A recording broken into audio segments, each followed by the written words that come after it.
A three-handed Saint Casimir in Vilnius Cathedral.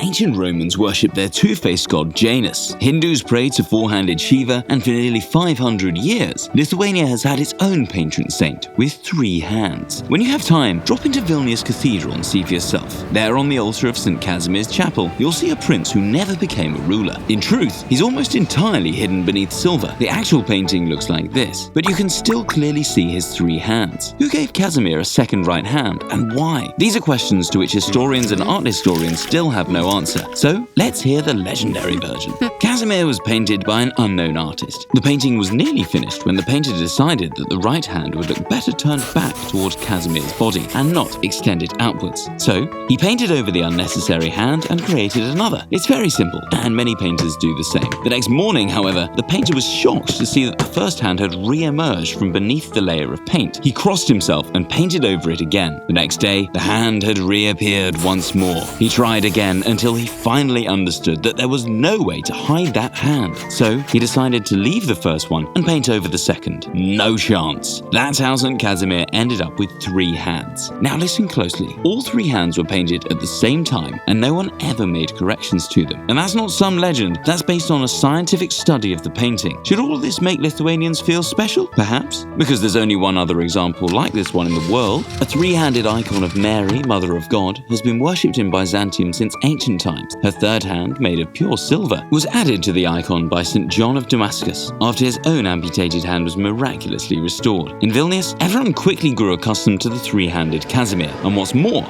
they came up with a reason why their saint was better than others. Three hands can more generously bestow God's blessings on the faithful. Two lilies, meanwhile, are even better for spreading heavenly grace. You don't believe me? That third hand could have been easily hidden, like when the silver ornamentation was being made for the painting 300 years ago, for example, but the hand was left visible. You might ask, why cover up nearly the entire image of Saint Casimir with that silver shield? Religious followers in Vilnius once thought that this was the way to show proper respect to a saint. Now, let's return to our time. One German man recently proposed an alternative version of the story. The third hand doesn't belong to Saint Casimir at all, but to another person standing behind him. Okay, so what if that were true? Why does the unseen person hold a lily? It's not just any flower after all. It symbolizes purity and chastity. It's also the Virgin Mary's flower. Could it be that Casimir is obscuring her or some other saint? Renaissance art experts will tell you that that is absolutely impossible.